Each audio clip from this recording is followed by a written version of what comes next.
Hello, everyone. Welcome back to another edition of StarSound Speaks, episode 210. And I am so excited. We have Natale on from Natale Astrology. She's back. Yay. And my name is Irlianna Samsara. If you don't know me or you're new to the channel, StarSound Astrology. And I do Hellenistic astrology blended with modern, as does Elle. So we're back because we are creating, this is part of a series on all the archetypes and all the zodiac signs. And so today we're going to be doing a dive into Scorpio. And so so thank you so much for coming back. Yay. It's good. Thank you for having me. It's great to see you. You look gorgeous. You too. Oh, thank you. So yeah, so Scorpio, I have to say, as a Leo, it's like Scorpio is like squares, my son. So it's not always the easiest. And I think just in general, there's this consensus of how Scorpio is, it's that scary sign. So it's the unknown, it's going into this underworld, the element of the underworld. And so what is the first thing that comes to mind for you, Elle, when you talk about, Scorpio, when you think of Scorpio? Yeah, Scorpio energy. I like what you just said, that it is very squared to the Leo energy, which is very solar, very outward energy. And Scorpio is yin energy. So it's that water energy that's very internal, and it can be just opposite, like feeling of that sunshine energy. But if you look in general on YouTube or wherever, if you put in Scorpio stuff, it's always at the top. If all the 12 signs, like how to get a Scorpio to like you, or what is a Scorpio thinking, or it's like it's like way above everything else, to try to figure it out, because Scorpio energy is very internal. It comes out as very sort of sexy energy. It's that kind of like, but it's sexy because it's mysterious, but it's also a little bit on the edge, a little bit frightening. So yeah, that's and magnetic too. I find that they're just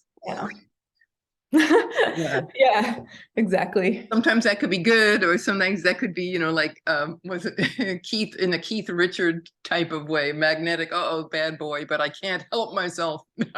Yeah, or Katy Perry, the singer. Yeah, she has a full Scorpio first house. I think she has like so many planets. I don't know exactly, but yeah, if you look, she's like a super Scorpio, and in the first house has a bunch of planets. And so that's kind of that energy. She's on the edge. You never quite know what she's going to do. You're not quite sure what she's going to say, or, like that. And the reinvention aspect too, maybe you could talk a little bit about that. Because when you say Katy Perry, I think, oh, wow, like those outfits she wears, everything is just all over the place, but in a really amazing, brilliant, creative way. Yeah, exactly. Yeah, she's a really good spokesperson for that Scorpio energy of transformation. And yeah, exactly. And reinvention, it's like, what must I remember when I used to live in New York, you'd go down the street and you'd see in these neighborhoods, if a store was going out of business, they'd put in the windows, they put these giant sign in capital letters. It says, everything must go. Thinking, now there's a Scorpio, right? You can't get to where you're going unless you look at what's there and what needs to go. Everything must go, right? Saturn adjusts, but Scorpio, it's like, no. Yeah, and you mentioned Saturn, so like Scorpio is ruled by Mars, right? And it's the feminine version of Mars. So it's a different energy than that Aries. It's a pulled back. It's like, if you think of a Scorpion, they're waiting, they're patient. It's more of a patient energy than that Aries Mars, which is impatient. It's waiting to see the strategic move. Like, where should I go? What should I do? Where am I going to get the most for what I need in this area? Resources. And I'm sorry, I didn't mean to cut you off. No. Resources. This whole notion of, well, when you think about the Aries archetype by comparison, it's this very, like you were saying, offensive, and it's more defensive so it's like, how can I hang on to my resources? And you said about being strategic. Also, yeah, I love that you put that into it's totally defensive. Think about the Scorpion with the tail. It's only there for defense. It won't do anything unless it needs to.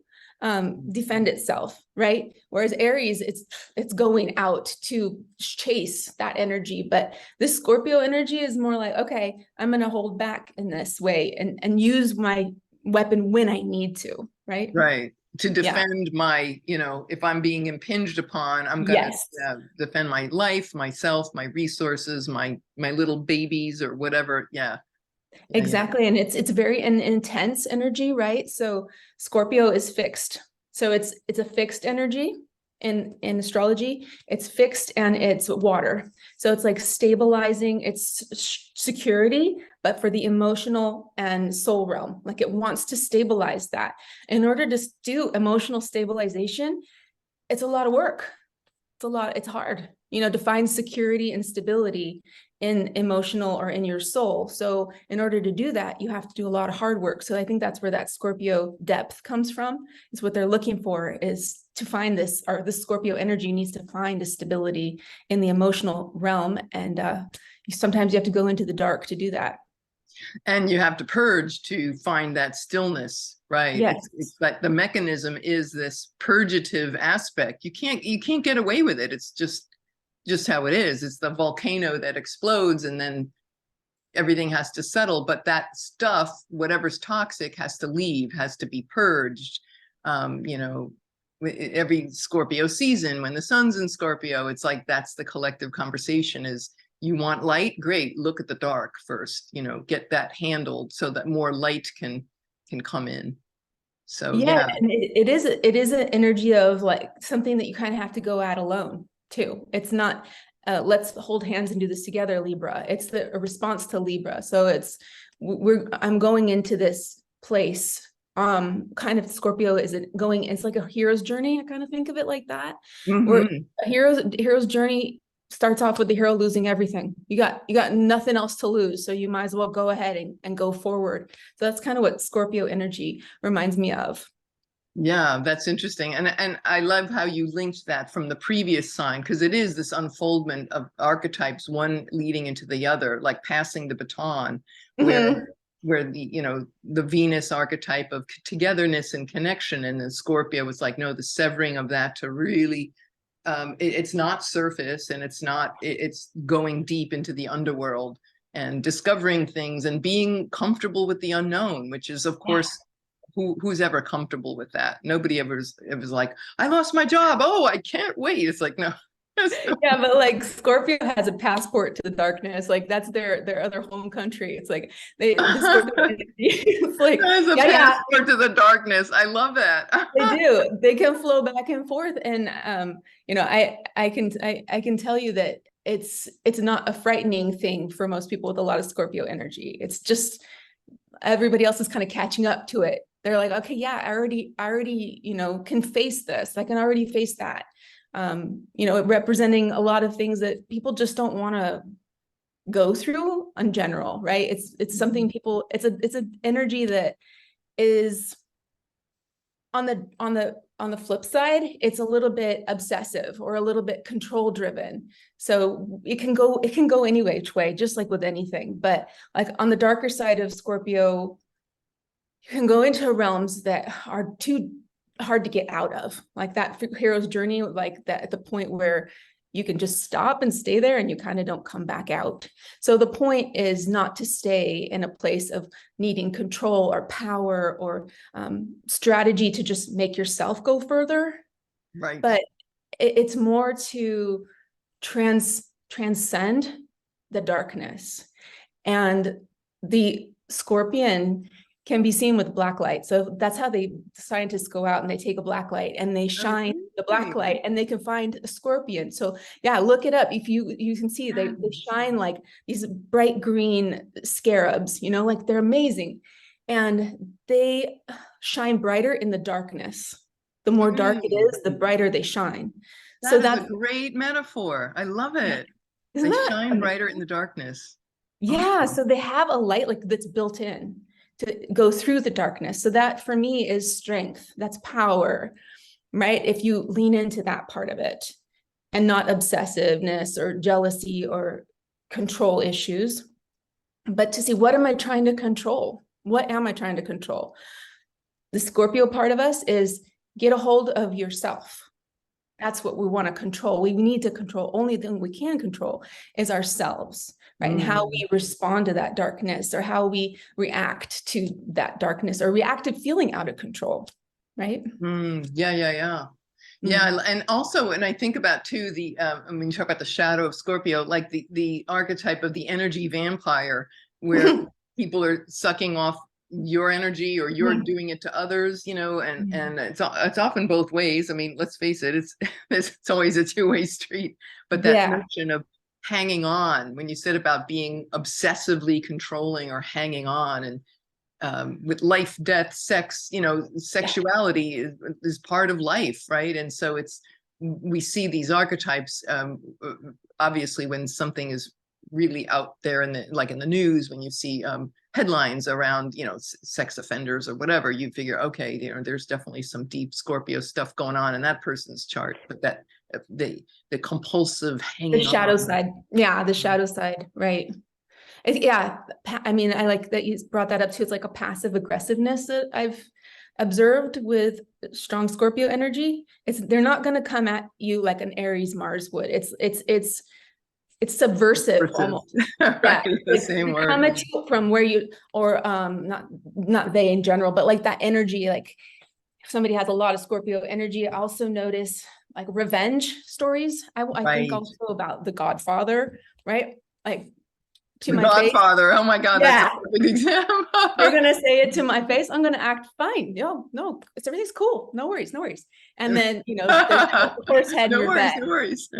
Right? It comes out of nowhere, and they're good at Scorpio energy is really good at keeping secrets. Secret keeper.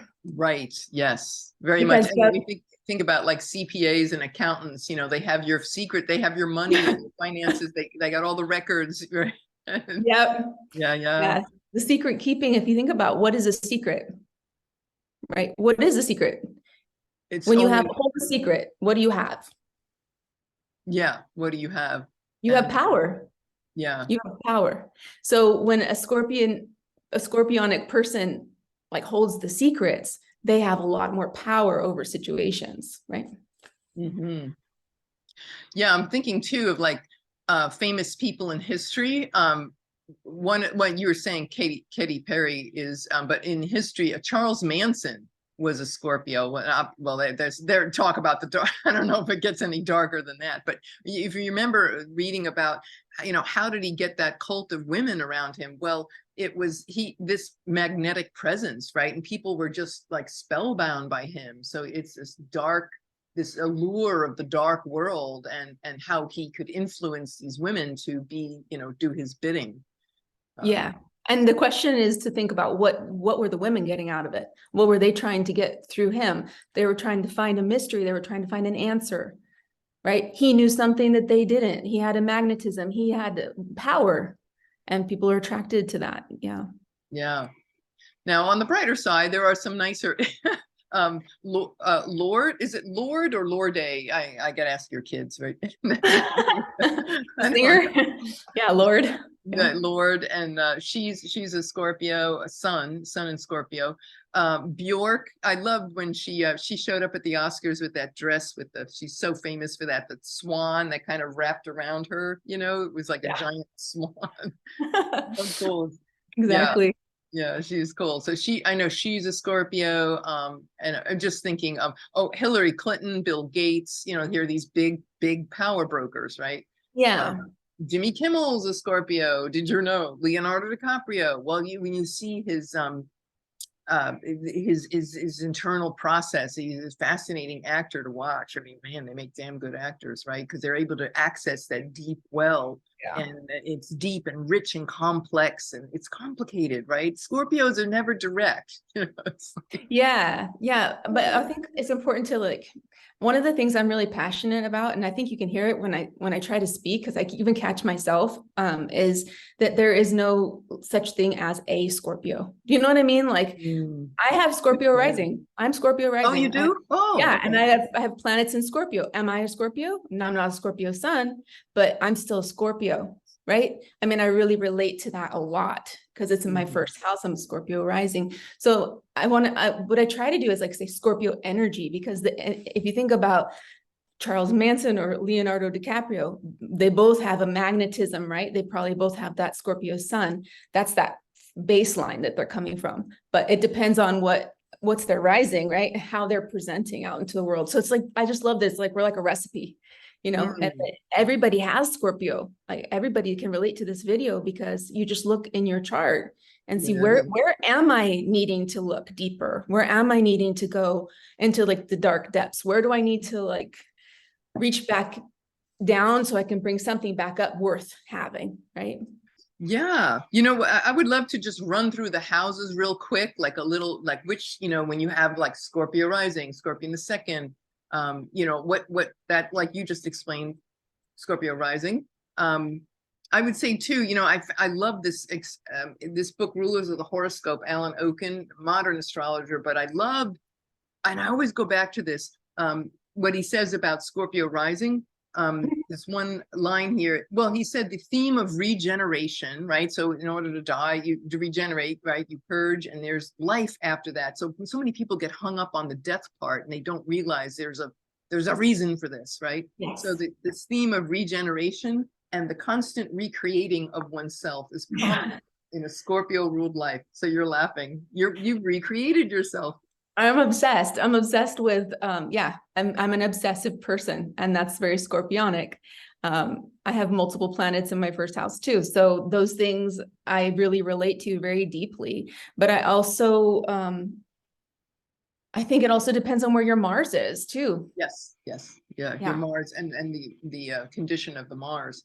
Yes. He goes on to say, oh, go ahead. As far as like being a Scorpio rising, just for me personally, like I find a lot of pleasure and joy in thinking about transcendence or thinking about transformation or putting that out into my life. I love near-death experience stuff like that. Like there's a darker side that it's called dark, but it doesn't mean it's bad.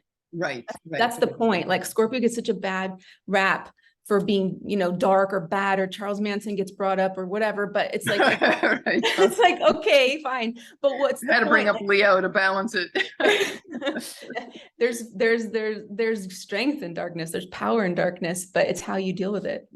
Yeah. And that's what Alan says here. It's not an easy path. But he said, and this is the line I love, in no other sign is the potential for living in an evolutionary testing ground greater than it is when Scorpio rises. Don't you love it? I love that. And I think that I've heard that the two most challenging signs to experience are the two M's. It's the Scorpio and the Virgo, just because both of them are trying to get through to some sort of purge to purity. Like Scorpio is the darkest purge, like you've mentioned, but both of them are we reinvent ourselves. Yeah, reinventing yourself, and Virgo's trying to get to this pure state, so both of them are sort of a challenge. What about so let's move to the second house, Scorpio ruling the second house. That would be, we're the greatest, talk about an evolutionary testing ground, and where we can reinvent ourselves around money, our self-worth, our finances. You can see some pretty dramatic, right? Drama. There's emotional catharsis and these emotional releases. Drama. There's a lot of drama. You mean for the second house in general, or? Yeah, in general, but if it's ruling, or if it's ruling your second house, then you're going to have it be where money and finances, and it can be an adventure, and place where we recreate ourselves and like our attitudes toward the money and the resources of others, our resources versus others, third house. How would you say Scorpio ruling the third house? Oh, I was thinking about the second house. Sure. I was just moving along, but third house, third house, communication, right? Third house, the main thing is communication, siblings, your neighborhood. Maybe you have a deeper connection to those things. You want to go deeper with your community, or you want to go deeper with your siblings, or it's not a surface level. That's the main key for me for Scorpio. Nothing is surface. Everything is, how do I get down deeper? So this seems like more of like a investigative reporter or a detective or something like communicative person. Yeah, beautiful, nice. And the fourth house was the home and the family. So, wow, Scorpio in the fourth, man, you live in a cave, you know. It's like, you could live in a dark. You might enjoy shade in dark places. And nothing wrong with that. Recently, I don't know if you heard it, but our teacher, Adam Ellenbass, was talking about his father having a dark room in his house. Oh, that okay. he would always go to, a place in his home that he would keep dark, that, you know, it was a place to sort of purge out all of the energy of being a pastor or a minister. And that, you know, he finds himself wanting to do that too, go somewhere. And probably hard for a Leo sun to think about, but for a Scorpionic person, it's like, yeah, dark, give me a dark room any day, I would take it. Right. Cool. Scorpio in the fifth house. Boy, what a dating life that would be. Yeah. Super sexy, super sexy. Super sexy, right? And beware of you know, maybe, you know, women camped outside the door, or, you know, groupies, and, you know, those kind of things.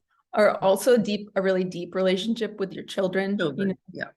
Yeah, that runs really deep, emotional, you know, desire to secure emotion for your children, stuff like that, protect them. To be there for them, to support them in this, you know, whatever transformative psychological. Or you might have children that have sort of, like, a lot of children now are going through transgender and gender dysmorphia. All this sort of stuff is like really going through a lot right now. So it could have something to do with your kids, not even yourself. Right. And your relationship to them and who you are for them, you know, like to be that transformative influence for, say, a child going through that, or whatever support, right? Deep psychological support, I would think. Yes. And sixth house, then, the joy of Mars. Yeah. Right. I would imagine that would be Scorpio. I think you'd kind of be a little more careful of your reproductive health there. If you have Scorpio in the sixth, you know. And maybe with nutrition, you know, deep detoxes and, you know, leaning into the transformative power of nutrition, I would think. Yeah. Or also if you think on the sixth house as being the house for like employees, or like the old version, it was the servants, you know, like people that are in service, you know, that maybe you have people that are trying to control you in your workplace, experiences like that. Yes, stuff like that. True. When transits come through. Seventh house, marriage and partnership and collaborations. They could be a very incredible research collaboration, I would think. Oh, yeah, good point. Yeah, I love that. Also, Scorpio is once a Scorpio decides that that's the thing, like put a lot of, you know, faith into it and trust into it. Like they've said, okay, you've earned it. That's the thing about Scorpio energy. It's like, you have to earn the trust. It doesn't just come. But once it is, it's like, it's the most secure and the most, you know what I'm trying to say? It's just completely almost to an obsessive, relational, what's the word I'm trying to say? You know what I'm trying to say? Like, being completely committed. That's what I want to say. Right. It's a very committed, like once it's real, if it's real, it's committed. And it's a deep bond. Yeah. And deep. No fluffy, no water cooler talk in this marriage. Hell no. Yeah, exactly. Water cooler with the red line through it. That's no BS. No BS zone. Hell yes. And of course, now we got eighth house, which is a very rich place for that to be explored. Scorpio in the eighth. Huge amount of, I would think, deep subconscious survival patterns, and our relationship to that, of how we survive and what we survive, and, you know, the interplay of all that would be, and then of course resources too, like other people's money and the ability to transform and regenerate the resources of others, self and others. So this idea of self, that's what comes up for me. Anything? Yeah, look, that was spot on, 100%.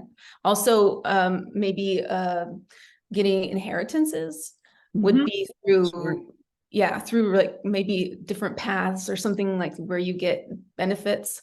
I think you nailed that one. Yeah.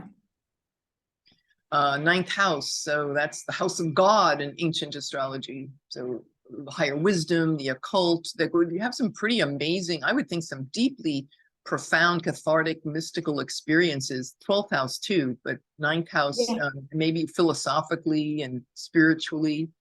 Or research based too, like being able to Yes. delve deep into research, because higher education, Right. I would think even like Psychology.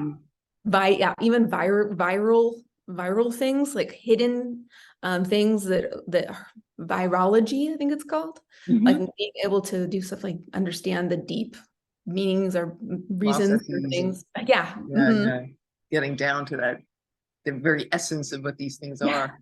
exactly. And 10th house, well, there it is, power broker, you know, Yeah, yeah. the Yeah. reputation of Yeah, 10,000, be careful of how you deal with, your position in power and not to make it too centralized to your feelings of self-worth. right, yeah. Instead of being power hungry, it's like be regenerative and stand for people being regenerative rather than trying to suck up their like energy vampire kind of energy. Yeah, Mhm. 10th house. Um, I think too, Dick Cheney has Scorpio in the midheaven. So there's a Yeah, yeah, he was that's definitely another a power that's another broker. poster child for, yeah, power, control, behind the scenes, Yeah, subversive. You don't really subversive. know what he's doing. And it's interesting too, now that like people kind of forgotten about him because it's been a while, he's coming back up as like the friendly grandpa kind of Oh, thing. okay. Oh, there it is, Like, reinvention, right? yeah, reinvention, We're but gonna it's like, we're yeah, gonna but for reinvent ourselves newly, and yeah, I people would with a think memory are like, ah, fascinating. I didn't know he was now into this new PR thing of the grandpa. Very well, interesting. yeah. I mean, he's trying to, everybody and their brothers trying to get out there and tell us what to do with our boat. So Right, right, right. 11th house, friends, the house of Jupiter, friends and allies, one's tribe. yeah, yeah, probably really appreciate deep connections with their tribe or with their groups. Really, they don't want to just do surface level.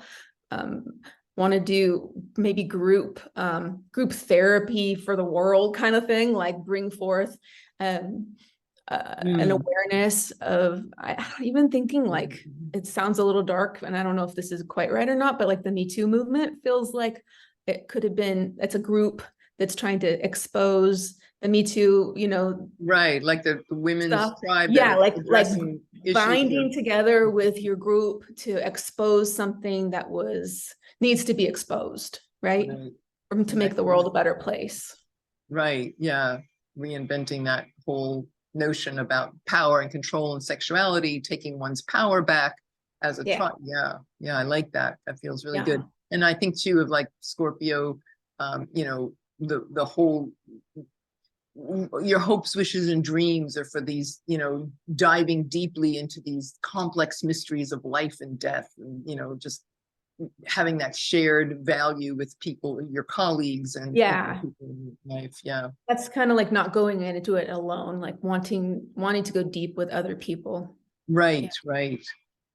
Um, 12th house, final stop on the train. Ooh, there's that big, there's that big dark room you were talking about. I know, my The dark favorite. room to the other dimension. Your favorite room, I know, right? We're so opposite. Oh my gosh. You're so sunshine, and I'm just like, give me the darkness, dear.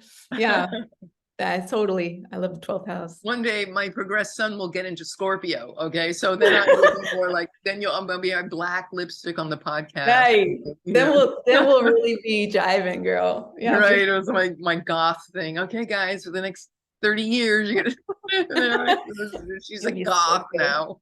You'll be so sexy though. You'll be so Oh, oh, oh charismatic. gosh. Oh, Anyway, awesome. 12th house. The 12th house, yes. So what do you think about Scorpio in the 12th? Wow, couldn't be deeper. Can't imagine. I would think just this the ability to access these incredible transcendental states of consciousness that would involve, moving into deep, deep levels of fear, but reprogramming oneself by facing those deep fears. It's like there is this renewal that's available, and it may take time because Saturn is the joy of Saturn. So it doesn't happen overnight. It's a process, you know, as we know, fixed signs, it's a gradual, it's yeah. So that to me is what comes up for yeah, Scorpio in the 12th. Yeah, I love that. I think to add on top of that, it's also the house of one's undoing, self-undoing. Right. The place to be really careful for Sabotage. Yeah. that we talked about, like going into the dark or too into deep control issues, jealousy, power away, being power away, sex addiction, revenge, it could be, addiction. yeah, Yeah. Or even being addicted to being dark, you know, being right. you know, or just being dark. stuck in that area. So it's just a blind spot, the 12th house, but it's not that it's always blind. It's like you can get it, you know, I always kind of think of the 12th house as like being your ears, you know, you can never see your own ears unless they're, you know, oh, right. not on your head, but like you got them. And eventually if you get a mirror, you can see them, you know, so there's ways around those 12th house things. Yeah, that's a cool analogy. I like that. Thanks. That's so awesome. Thank you so much. This has been a fun little trip and talk about Scorpio. I love it. Yeah, and your channel, I'll put that in the most adorable. You must see these videos. They're adorable. They're creative. They're brilliant. They're El Natale. Natale. I'm going to use it. El Natale. Yeah, they're just great, and I'm so grateful to all these wonderful work you're doing. We're reaching the masses. We're transforming the world through astrology, and you know, bringing that light out there for people to say, "Hey, try this on. What do you think?" That's what it's all about, right? That's it. Just finding that path together and trying to support each other to, you know that deep inside we're all worthy, we're all beautiful, and you know, we're designed beautifully just the way we are, and just to keep getting better and better in the version that we are at this point. Absolutely. Yeah. Cool. Well, thank you again. And so, yes, this has been another edition of StarSound Speaks, and I'm so grateful for everybody here. If you like this information, and please like, share, subscribe. It's always wonderful. And leave your comments below about what you think about Scorpio. And we will see you soon. Okay, everybody. Take care. Have a great one. Namaste. Bye-bye.